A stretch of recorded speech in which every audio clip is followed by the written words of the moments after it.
Então, o primeiro ponto que vocês vão tem que saber é que eu vou gravar, tá? Então, eu estou gravando a nossa reunião aqui, a nossa aula, e vou disponibilizar lá no YouTube, no canal de vocês, igual se eu tivesse feito uma live pelo YouTube, vai ficar um vídeo gravado que vocês vão poder assistir quantas vezes acharem necessário. E quem, obviamente, não conseguiu entrar online vai poder assistir também, tá? E tem gente que está pelo celular aí, pessoal? Eu vi mensagem no grupo aqui falando que pelo celular não está dando. Tem alguém que está pelo celular ou estão todos pelo computador?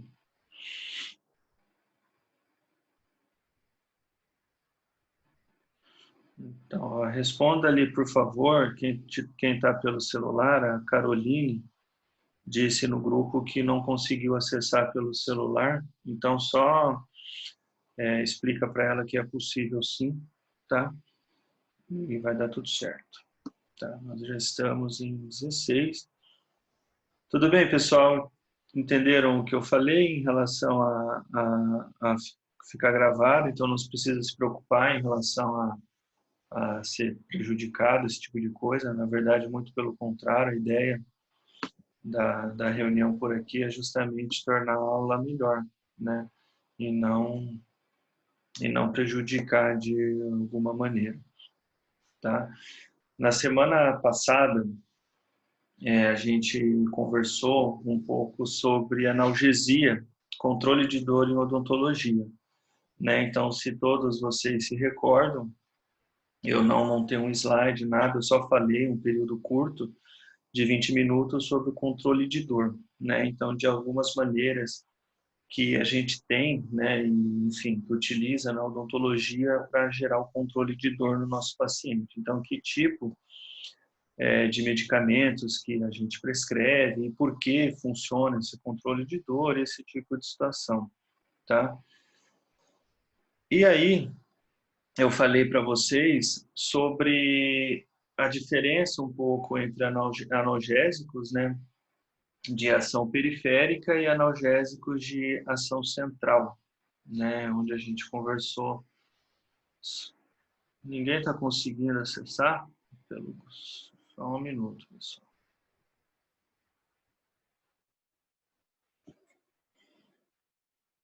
Vocês tiveram alguma dificuldade, pessoal, para acessar aqui no link que eu mandei? Pediram alguma coisa diferente? Não estou entendendo por que o pessoal não está conseguindo. Pelo menos todas as reuniões que eu tenho feito têm sido bem tranquilas.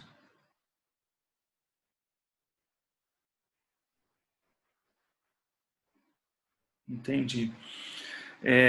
Fica um pouco complicado para eu responder no grupo de WhatsApp, tá, pessoal? Então, quem conseguiu acessar ali pelo celular, se puder só ajudar essas pessoas que não estão conseguindo, tá?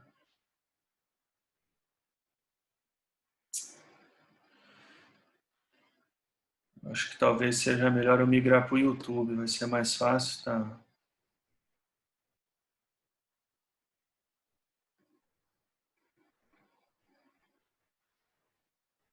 Mas eu não entendo qual é o mistério que está todo mundo sofrendo. Admitir.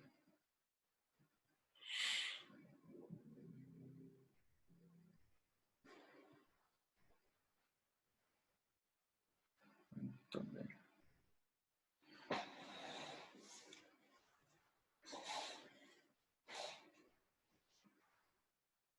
Bom, pelo menos alguns que falaram que não deu certo aqui no celular, me parece que estão online agora, né? Gabriela Grebe, acho que não está aí. Eu acho que a grande maioria, pelo menos, que falou que não deu certo, conseguiu entrar agora, aparentemente. Bom, Vamos seguir aqui, vida que segue. E aí, qualquer coisa, vocês vão me comunicando, tá? Muito bem. Então, vamos lá. Vamos que vai dar tempo. Espero. Tudo bem? Boa noite a todos. Vamos retomar. Oi, tufão, tsunami. Vai ser titia. Parabéns. Acho que vai nascer perto do meu filho também. Notícia boa. Bom, então na semana passada a gente conversou sobre analgésicos, né? Então controle de dor em odontologia, a gente conversou alguns mecanismos e foi pelo YouTube, a gente não mostrou os slides, nada, né? Porque o YouTube não fornece esse tipo de recurso, não de maneira online, e foi justamente isso que me motivou a fazer a aula por esse formato, tá? Boa noite, Vitória. Então, o que eu quero que vocês entendam é que esse aplicativo ele fornece o seguinte formato bacana que eu acho. Eu consigo fazer esse tipo de situação aqui, ó. Eu consigo vir aqui e projetar a tela para vocês. Todos estão observando a minha tela, a apresentação em PowerPoint?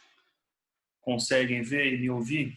Né? Então, isso é um recurso que eu acho que fica bem mais fácil da gente conversar. Então, em alguns momentos eu vou colocar a tela, a gente vai conversando e em um determinado momento eu volto para minha cara para assim a gente conversar e seguir a aula dessa maneira, tá?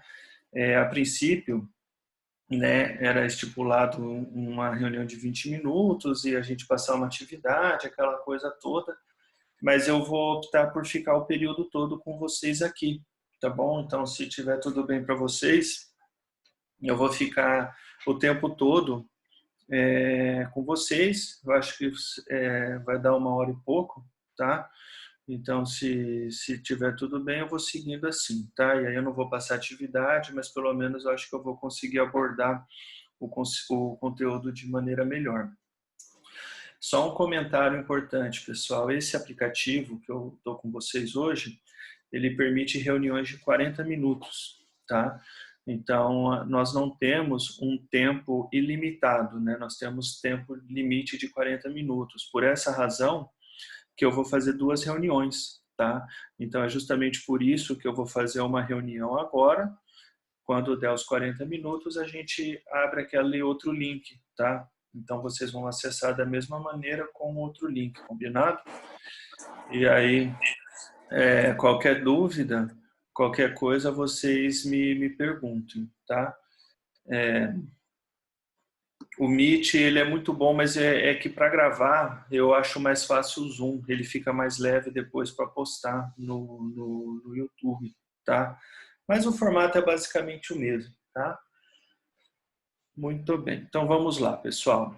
Então, o que eu quero hoje abordar com vocês de maneira mais aprofundada?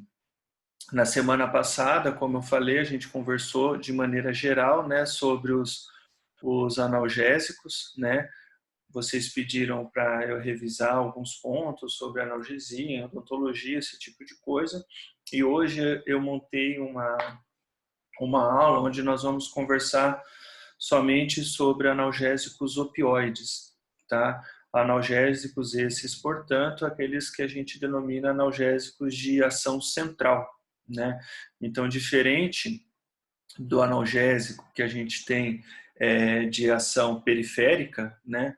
Como o paracetamol, a dipirona, que são aqueles medicamentos que vão agir especificamente no local, né, que de ação periférica, portanto, os analgésicos de ação central, eles são aqueles analgésicos que vão atuar, como o próprio nome diz, no sistema nervoso central, tá? E dessa maneira, os principais exemplos, né, como a gente já conversou, são os analgésicos opioides, né? Então, a aula hoje vai ser basicamente a respeito desse segundo grupo e o seu mecanismo. Eu sei que vocês já viram alguma coisa a respeito disso, mas eu quero reforçar e ao final da aula eu vou falar um pouco do mecanismo e de que maneira que funciona, que tipo de reação é esperada, em que situações que a gente muitas vezes pensa em prescrever esse tipo de medicamento. Então, pessoal, para funcionar legal, como eu falei, em alguns momentos eu vou colocar o PowerPoint, em alguns momentos eu vou voltar para a minha tela, e eu fechei o microfone de todos para não ficar um barulho, mas eu gostaria, se vocês tivessem dúvidas, além de colocar no chat, vocês podem abrir o microfone e me perguntar, né? Eu acho que aqui vocês têm que ter em mente que é uma sala de aula, só que a distância, mas é o mais próximo possível disso, pelo menos no meu ponto de vista, tá? Então, qualquer dúvida que vocês tenham, vocês podem abrir o microfone bonitinho ali e me falar, não tem problema nenhum, tá? Então vamos lá, vamos voltar para a nossa aula.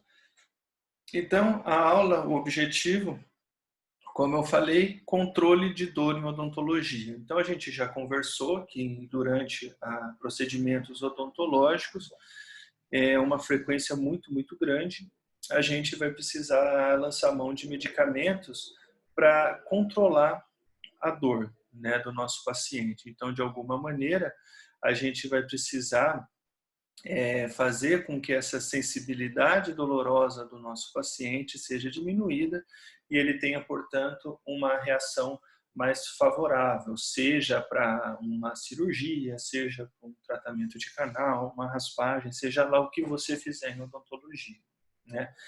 E, obviamente, para a gente pensar em controlar a dor, a gente tem que entender um pouco do mecanismo, né? Então, o que é a dor, como funciona? E a dor, ela é uma coisa que acontece de maneira similar em todos os pacientes? Então, óbvio que não, né? Então, esse é um ponto importante que a gente tem que ter em mente. A dor, ela é diferente, né?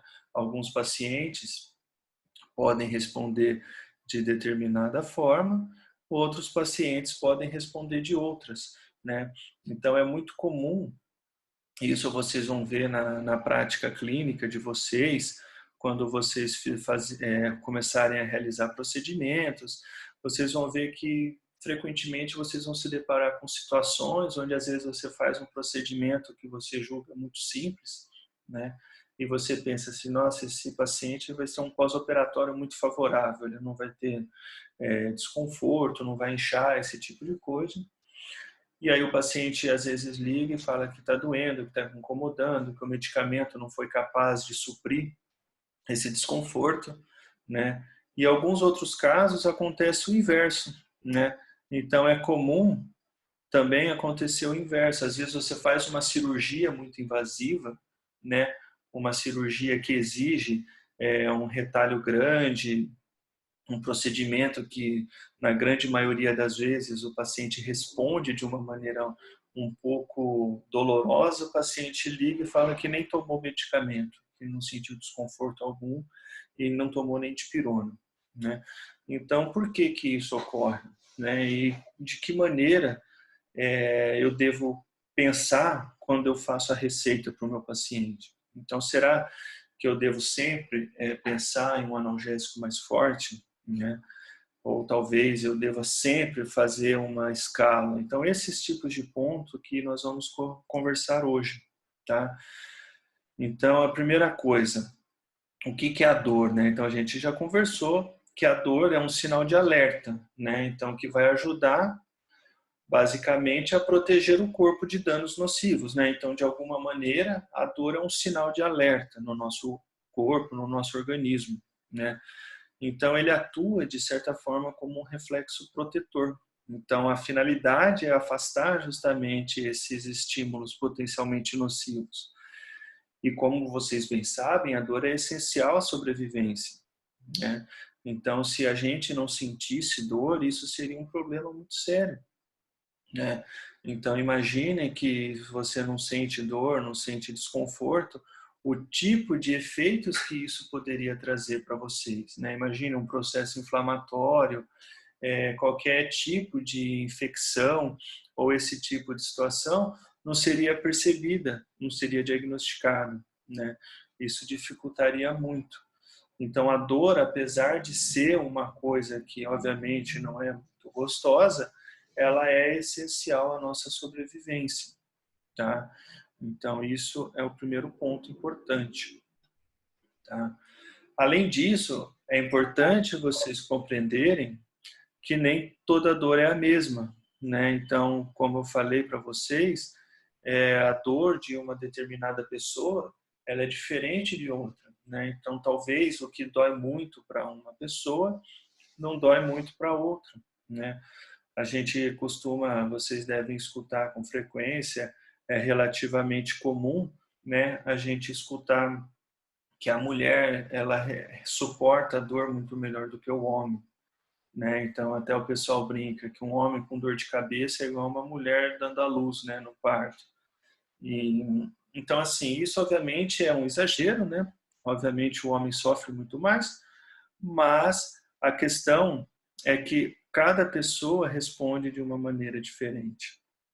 E nem todo paciente tem a mesma sensibilidade.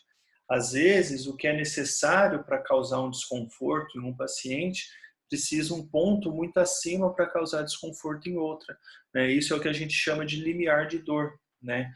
Então, algumas pessoas suportam melhores do que outras.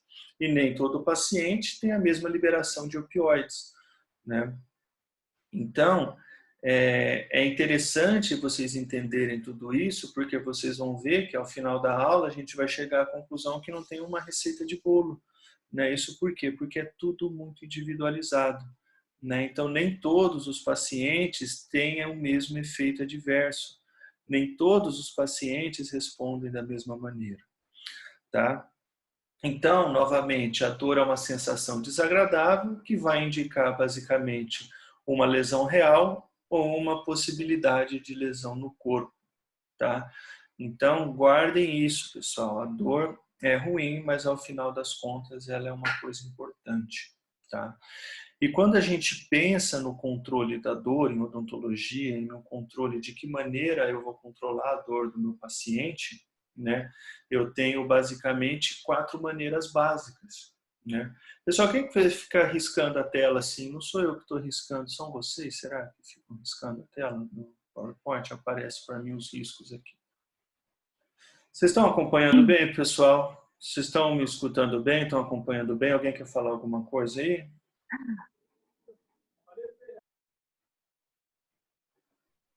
Estamos indo bem por hora? Então tá. Então vamos nessa. E aí, então, pessoal, de maneira geral, para nós controlarmos a dor no nosso... Aparece os riscos para vocês também, Gabriela? Ou é só para mim? Para vocês também? Então, tem alguém riscando aí a nossa tela. Eu não juro que não sou eu, tá? Mas isso é um charme da aula aí, vamos considerar assim. Então, de maneira geral, para a gente controlar a dor, né, nós temos 4 maneiras básicas para a gente controlar a dor nos nossos pacientes. A primeira, a gente pensa em analgésicos não opioides, né? Então a gente pensa em dipirona, em paracetamol. Então, naqueles medicamentos que têm ação analgésica, ação essa periférica. Então, os exemplos básicos aqui, eu cito o paracetamol, a dipirona. Reparem que eu coloquei ali o Zymes. Zymes nada mais é do que anti-inflamatório não esteroidal, tá? Então, uma maneira de controlar a dor, mas professor, eu posso usar anti-inflamatório para controlar a dor? Pode, porque muitas vezes, obviamente, nas dores leves, é comum anti-inflamatório apresentar ação analgésica, né? Então, pensando lá em toda aquela cascata, aqueles eventos, né, da resposta inflamatória, o analgésico, o anti-inflamatório, muitas vezes vai apresentar essa ação analgésica. Obviamente que o anti-inflamatório isolado ele vai servir para controlar a dor de maneira mais leve, né? Então, dores leves, tá? Cleide, a aula vai ficar gravada assim, tá? Fiquem tranquilos. E, eventualmente, pessoal, se vocês abrirem o microfone aí, se quiserem perguntar, obviamente, vocês abram o microfone e perguntem, tá? Mas caso contrário, eu vou fechar. Oi. Oi, oi. Quem fala? Tufão. E aí, Carol, tudo bem? Está acompanhando bem aí? Estou entendendo tudo, professor. Muito bem. Tem alguma pergunta ou só o alô? Não, por enquanto não. Muito bem, muito bem. Eu vejo vocês quando vocês colocarem a câmera aberta, eu vejo vocês. Caso contrário, só aparece o nome. Entenderam? Ixi, será que tá me vendo? Esses. Não, pelo amor de Deus. Agora eu tô vendo. Eu tava Ô, com. Tufão, saudade. Tudo bem com vocês? Tudo bem. Muito bem. Oi para todos. Além do tufão e tsunami. E da futura Tufinha que vier. Tufinha, né, menina, né? Parabéns. É, Tufinha. Parabéns. Obrigada. Eu vou voltar aqui para os slides, tá, pessoal?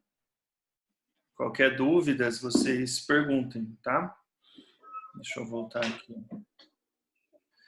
Então, pensando no controle de dor, pessoal, nós temos 4 maneiras básicas de controlar a dor, né?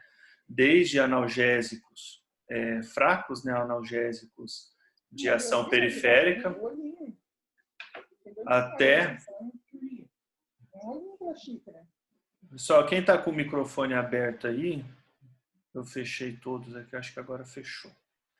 Até os analgésicos mais fortes, né? Então, quando a gente pensa em analgesia de dores relativamente leves, a gente pensa em dipirona, em paracetamol e até mesmo, como eu falei, anti-inflamatórios não esteroidais, eles podem muitas vezes apresentar essa ação analgésica, tá?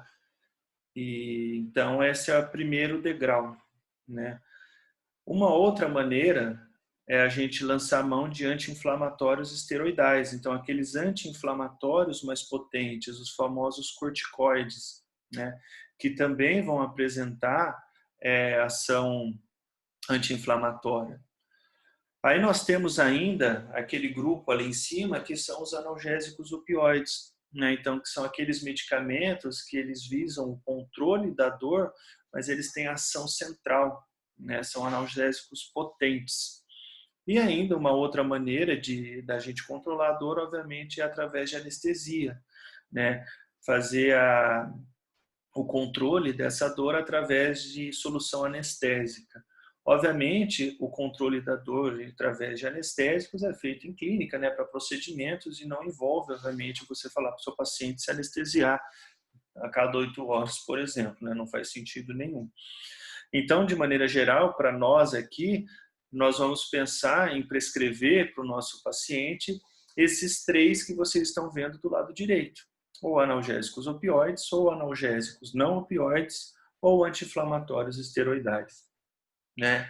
Então a questão é, quando que eu vou prescrever que tipo de efeito que cada um tem, tá? Então, de maneira geral, pessoal, isso que eu já conversei com vocês na semana passada, um pouco, que é um dado que eu acho muito importante vocês pensarem, são essa tabela, né, essa escala que a OMS propõe, que é justamente uma escala de controle de dor, né? Então, o que que a gente pensa aqui nessa escala que vocês estão vendo, né? Basicamente, a gente deve, de maneira geral, a gente pensar em analgésicos mais fracos, né, seguindo uma escala e não entrar diretamente com opioide forte, por exemplo, com opioide fraco ou procedimentos intervencionistas, tá? Alguém abriu o micro? Alguém quer perguntar alguma coisa, pessoal? Então, bom, caso contrário, eu vou seguindo aqui. Então, assim, o que a gente sempre deve fazer, o que Senhor, se é... Oi, pode falar, pode perguntar. Washington, o senhor está me escutando? Estou escutando perfeitamente. Então, prof, voltando naquela parte dos anti-inflamatórios, Aham, tem os AINES e os esteroidais. certo. Eu ouvi falar alguma coisa que tem pessoas que não é nem caso de hipersensibilidade aos esteroides. E a questão parece de humor ou de ganho de peso, alguma coisa assim. É um dos efeitos colaterais, né? Dos efeitos esperados para esses anti-inflamatórios corticoides é que o medicamento corticoide, de maneira geral, a pessoa retém líquido, né? Então, isso é um efeito esperado, tá? Então, o ganho de peso, ele é relativamente comum. Mas, obviamente, isso que você está falando é esperado com uso contínuo, né? Um uso crônico para alguma doença crônica. No nosso caso, da odontologia, a gente sempre prescreve, de maneira geral, os medicamentos anti-inflamatórios por um período de 3 dias, que é justamente o pico da inflamação, né? Então, esse não é um tipo de efeito esperado por esse período de tempo que a gente indica, sabe?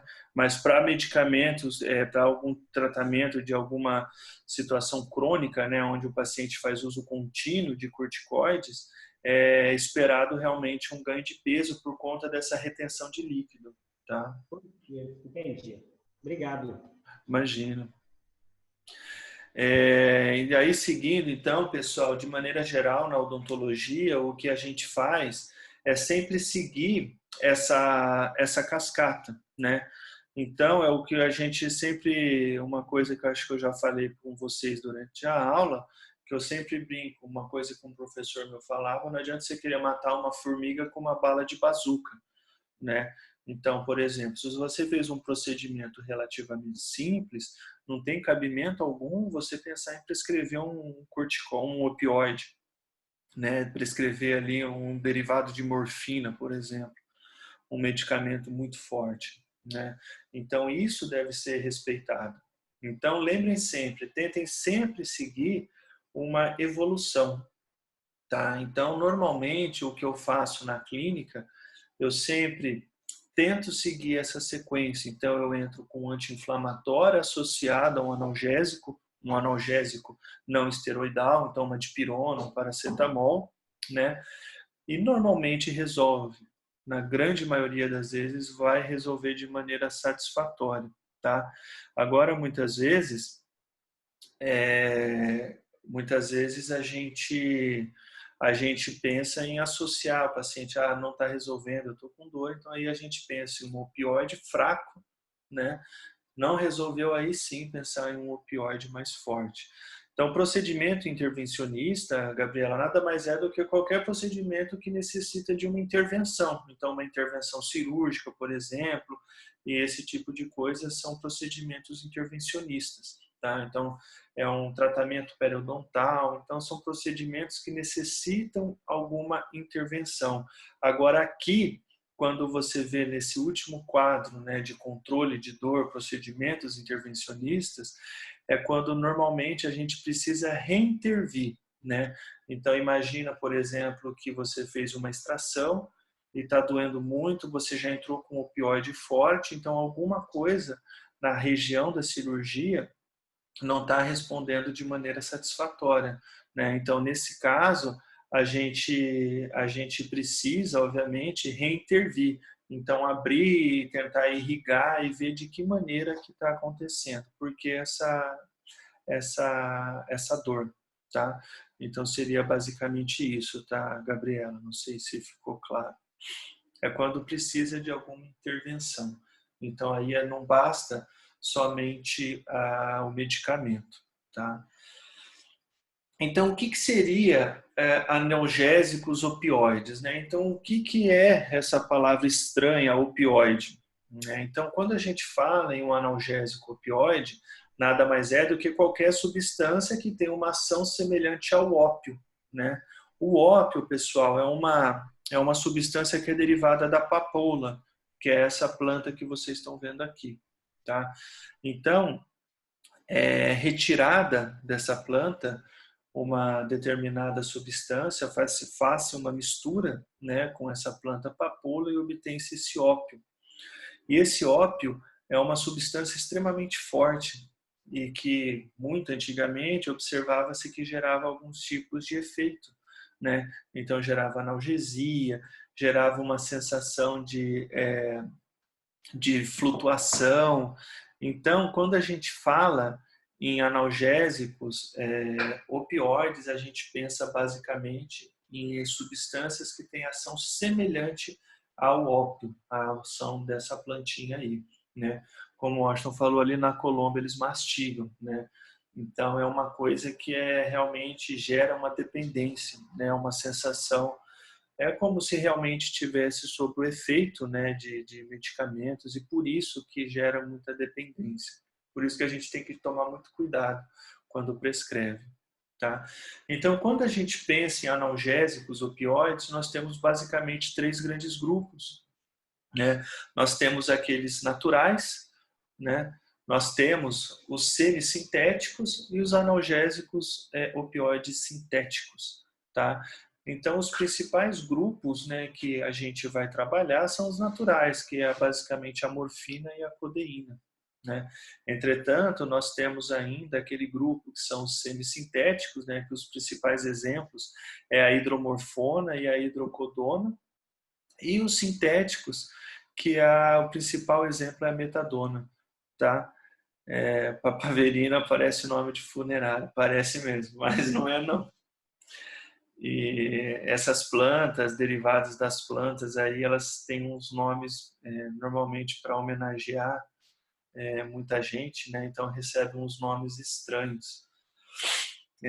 A sanguinarina, por exemplo, é uma planta, né, que fazia-se até pouco tempo atrás bochecha, igual a gente faz com Listerine, utilizava-se muito um derivado de uma planta que chama sanguinarina, né? Então, uns nomes meio estranhos, né? Falar para o paciente fazer bochecho com sanguinarina, parece assim, vem a sensação de sangue, né?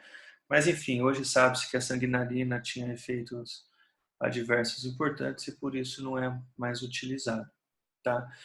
E um outro ponto que vocês têm que entender, pessoal, que quando a gente fala nessas substâncias opioides, né, nessas substâncias que têm esses efeitos opioides, o nosso corpo também produz substâncias.